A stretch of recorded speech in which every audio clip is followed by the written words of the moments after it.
మహాగణపతిం మనసా స్మరామి మహాగణపతిం మనసా స్మరామి. TR creations family అందరికీ నా హృదయపూర్వక ధన్యవాదాలు. అలాగే జూలై మాసానికి సంబంధించి మాస ఫలితాలు ఏ విధంగా ఉండబోతున్నాయి ఏంటి అనేది మనం చూద్దాం. జూలై మాసంలో మేజర్ ఈవెంట్స్ విషయానికి వస్తే మనకి 6వ తారీఖు తొలి ఏకాదశి ఉంది, 10వ తారీఖు గురి పూర్ణిమ ఉంది, అలాగే 12వ తారీఖు గురుమౌడమి కూడా అక్కడ దాంతో గురుమౌడమి కూడా ఎండ్ అవుతూ ఉంది. సో ఇక్కడ మేజర్గా ఈ యొక్క మాసానికి సంబంధించి మనం చూస్తే కనుక 13వ తారీఖు నుంచి శని వక్రంలో ఉంటున్నారు. తర్వాత 17వ తారీఖున రవి కర్కాటక రాశి అంటే మనకి దక్షిణాయనం ఇక ప్రారంభం అవబోతూ ఉంటుంది. అలాగే 18వ తారీఖు నుంచి బుధుడు కూడా వక్రంలో ఉండబోతున్నారు.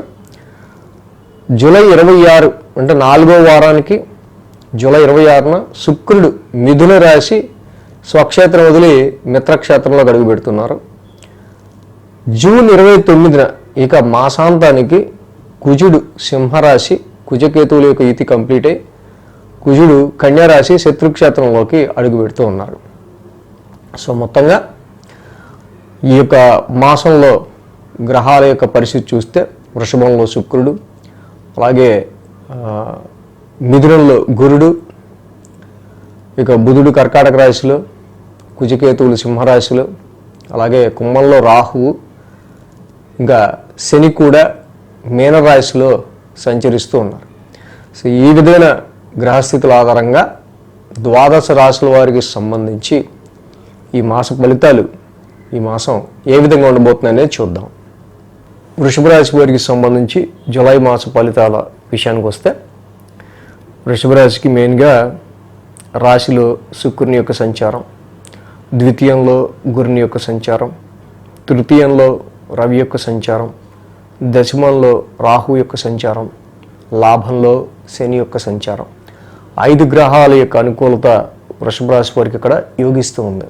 ఎప్పుడైతే 5 గ్రహాల వరకు చక్కగా మనకు యోగిస్తూ ఉన్నాయో మనం ఏ విషయం మీద కాన్సన్ట్రేషన్ పెడతామో ఏ విషయం మీద అయితే పర్టికులర్గా మనం సో ఎక్కువ దాని మీద పనిచేయటం వల్ల తప్పకుండా ఆ కార్యాచరణ అనేది ముందుకు వెళ్ళే ఆస్కారాలు చాలా ఎక్కువ ఉంటాయి. కాబట్టి 5 గ్రహాల యొక్క అనుకూలత ఉంది కాబట్టి వృషభ రాశి వాళ్ళు focus on your goal and target.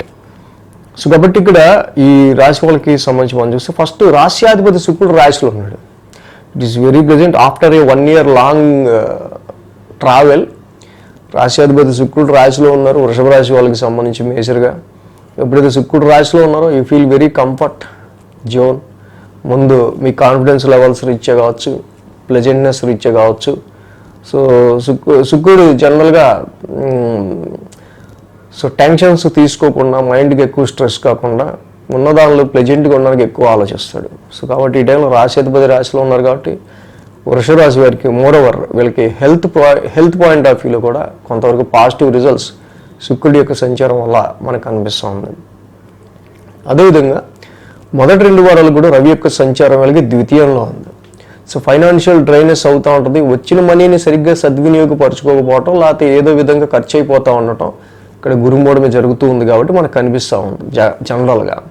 So కాబట్టి ఇక్కడ మెయిన్ ఏంటంటే గురువు గారి యొక్క సంచారం ద్వితీయంలో నడవటం డెఫినెట్గా ఇక్కడ ధనపరమైన ఆర్థికపరమైన విషయాల్లో ఫైనాన్షియల్ స్టెబిలిటీ విషయంలో మాత్రం వీళ్ళకి ఎక్స్పాన్షన్ జరుగుతూ ఉంటుంది. ఆర్థిక పరంగా ఫైనాన్షియల్ పరంగా ఎంతో కొంత వీళ్ళకి కొంచెం మంచి పాజిటివ్ రిజల్ట్స్ కనిపిస్తూ ఉంటాయి.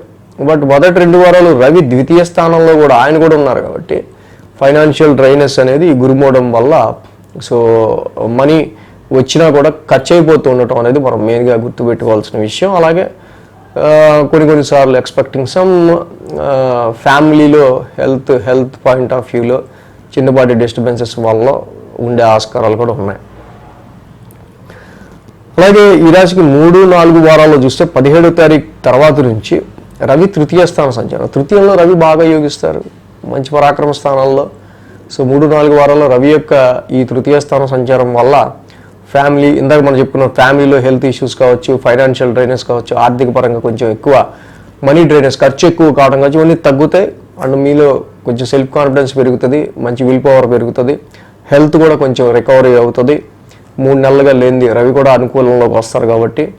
బుధుడు సేమ్ అక్కడే ఉన్నారు, బుధుడు రిట్రగ్రేషన్లో కూడా ఉన్నారు. ఈ నెలంతా కూడా బుధుడు తృతీయంలో ఉండడం వల్ల కమ్యూనికేషన్స్ విషయంలో ఎక్కువ కమ్యూనికేట్ చేయాల్సి రావడం కానీ, ఎక్కువ షార్ట్ జర్నీస్ ఉండే ఆస్కారాలు కానీ. సో అండ్ అలాగే జూలై 18 తర్వాత నుంచి కొంచెం కమ్యూనికేషన్ పరంగా సరైన కమ్యూనికేషన్ లేకపోవటం వల్ల అనవసరమైన ట్రావెల్స్ కానీ, సరైన కమ్యూనికేషన్ లేకపోవటం వల్ల వచ్చే ఇబ్బందులు ఉండే ఆస్కారాలు ఉంటాయి. సో సరైన కమ్యూనికేషన్ లేకుండా జూలై 18 తర్వాత నుంచి కూడా సో చేసే పనుల్లో కొంచెం మీరు కొంచెం దుడుకుతనం కాకుండా కొంచెం నెమ్మదిగా ముందుకు వెళ్ళటం మంచిది. ఈ రాశికి ఇక్కడ మొదటి 2 వారాలు రవి ద్వితీయంలో ఉంటున్నారు, అలాగే కుజకేతువులు కూడా చతుర్థంలో ఉంటున్నారు. ఆల్రెడీ రవి ద్వితీయంలో, రవి ఈసే ఫైరీ ప్లానెట్, కుజుడు ఫైరీ ప్లానెట్, కేతువుతో కలిస్తే ఇంకా ఎక్కువ. సో ఫ్యామిలీ అండ్ డొమెస్టికల్ అట్మాస్ఫియర్కి సంబంధించిన 2 స్థానాలు కూడా ఈ ఫైరీ ప్లానెట్స్ ఆక్యుపై చేసుకుని ఉన్నాయి కాబట్టి గృహ వాతావరణం అంతా కూడా అంత కూల్గా ఉండదు. ఏదో ఒక చికాకుతోనో లేకపోతే సమ్ అగ్రెసివ్ నేచర్తోనో ప్రతిలా నెమ్మదిగా చెప్పచ్చుగా, ఎందుకు అంత గట్టిగా దీనికి కూడా అంటే అలాంటి ఎవడో కూడా ప్లెజెంట్గా అదిగోనాను ఇది ఎక్కడుందంటే అదిగో అమ్మ అక్కడ ఉంటుంది చూడు అని అనేది ఉండదు. ఎక్కడ బాస్తే అక్కడ ఎత్తుకుంటావు. సో ఇలాంటివన్నీ కూడా ఏదో చిన్నపాటి డిస్టర్బెన్సెస్ లాగా. ఎప్పుడైతే ఫైరీ ప్లానెట్స్ ఈ స్థానాలను ఆక్యుపై చేసుకున్నాయో డొమెస్టికల్ ఎన్విరాన్మెంట్, ఫ్యామిలీ ఎన్విరాన్మెంట్ కొంచెం హీట్ అండ్ హాట్గా ఉండే ఆస్కారాలు ఉంటాయి కాబట్టి ఇంట్లో కుటుంబ సభ్యులు అందరూ కూడా కూల్గా ఉండడానికి, కూల్ మేనర్తో ఉండడానికి ట్రై చేస్తే ఫ్యామిలీ పరంగా, కుటుంబ పరంగా ఎక్కువ ఇష్యూస్ ఉండవు.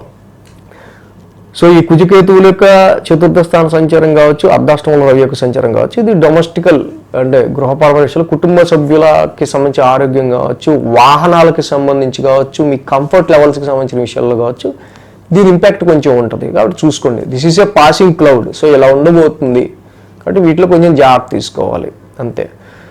సో అలాగే ఇక నెక్స్ట్ ఈ రాశి వాళ్ళకి చూస్తే కనుక దశమంలో రాహు యొక్క సంచారం, ఉద్యోగంలో యూనిక్గా ఎదగడానికి, ప్రొఫెషనల్ లెవెల్లో యూనిక్గా ఎదగడానికి వీళ్ళు చాలా చాలా చాలా ట్రై చేస్తుంటారు. బట్ డెఫినెట్లీ వీళ్ళకి సంబంధించి చాలా స్టార్టింగ్ జాబ్ చాలా చిన్న జాబ్లో స్టార్ట్ అయ్యా అనుకున్న వాళ్ళకి డెఫినెట్గా సమ్ ఇంక్రిమెంట్, సమ్ హైక్, లేకపోతే కొద్ది గొప్ప మంచి ఎక్స్పీరియన్స్ ఉన్న వాళ్ళకి బెటర్మెంట్ ఆఫర్ రావటం, ఇలాంటివన్నీ నెమ్మదిగా జరుగుతాయి. సో కాబట్టి మీరు మీ యొక్క వృత్తికి సంబంధించి, ప్రొఫెషన్కి సంబంధించి కాన్సన్ట్రేషన్ ఎక్కువ పెట్టి డిసిప్లిన్గా ఉంటా ముందుకెళ్తే తప్పకుండా వృషభ రాశి వాళ్ళకి ప్రొఫెషనల్ గ్రోత్, ప్రొఫెషనల్గా రికగ్నైజేషన్ కూడా వీళ్ళు పొందే సమయంగా మనం చెప్పచ్చు. సో అదేవిధంగా ఈ రాశి వాళ్ళకి మనం చూసినట్టయితే కనుక సో వ్యాపారానికి సంబంధించిన విషయాల్లోనూ లైఫ్ పార్ట్నర్ త్రూ లేకపోతే బిజినెస్ పరంగా అయ్యే ఖర్చుల విషయంలోనూ కొంచెం ఇన్నర్ పీస్, మానసిక ప్రశాంతత కొంచెం మనకి డిస్టర్బెన్స్గా ఉంటుంది. సో కాబట్టి ఈ వృషభ రాశి వాళ్ళకి మనం మెయిన్ చూస్తే కనుక ద్వితీయంలో రవి, అర్ధాష్టమంలో కుజకేతువులు, నేను ఇందా చెప్పినట్టు ఈ 2 మాత్రం చాలా ఇంపాక్ట్. వాక్స్థానంలో ఉన్న రవికి జపాకుసుమ సంకాసం చేసుకోండి మొదటి 2 వారాలు. అలాగే అర్ధాష్టమంలో కుజకేతువుల యొక్క సంచారానికి అక్కడ మంగళవారం పూట సుబ్రహ్మణ్య స్వామికి అభిషేకం చేసుకోవటము, కేజింపావు కందులు, రెడ్ క్లాత్ దానం చేయటము, సుబ్రహ్మణ్య స్వామి ఆరాధన చేసుకోవటము, సో కుజకేతువుల నవగ్రహ శాంతి మంత్రాలు చదువుకోవటము చాలా మంచిది. సో ఇది పర్టికులర్గా ఒక వారంలో ఏ వారం ఎక్కువ గ్రావిటేటివ్గా ఉంటుంది, ఏ వారంలో ఈ రవి ద్వితీయంలో ఎఫెక్ట్, కుజకేతువులు చతుర్థంలో ఎఫెక్ట్ ఎక్కువ ఉంటుంది అనేది మనం వీక్లీ రాశి ఫలాలు కూడా ఫాలో అయితే పర్టికులర్గా ఆ ట్రాన్సిట్లో మనం ఓకే ఈ వీక్ ఈ విషయాల్లో కరెక్ట్గా ఎక్కువ జాగ్రత్తగా ఉండాలని మనకు అర్థమవుతుంది. సో ఆ వీక్ పర్టికులర్ ఏ రెమెడీ చేసుకుంటే బాగుంటుందో కూడా తెలుస్తుంది. సో కాబట్టి మొత్తంగా వృషభ రాశి వారికి సంబంధించి జూలై మాస ఫలితాలు ఈ విధంగా ఉన్నాయి. So thanks for watching TR creations. ధన్యవాదాలు. ఈ వీడియో కనుక మీకు నచ్చినట్లయితే లైక్ చేయండి, షేర్ చేయండి. మరిన్ని అప్డేట్స్ కోసం సబ్స్క్రైబ్ చేయడం మాత్రం మర్చిపోకండి.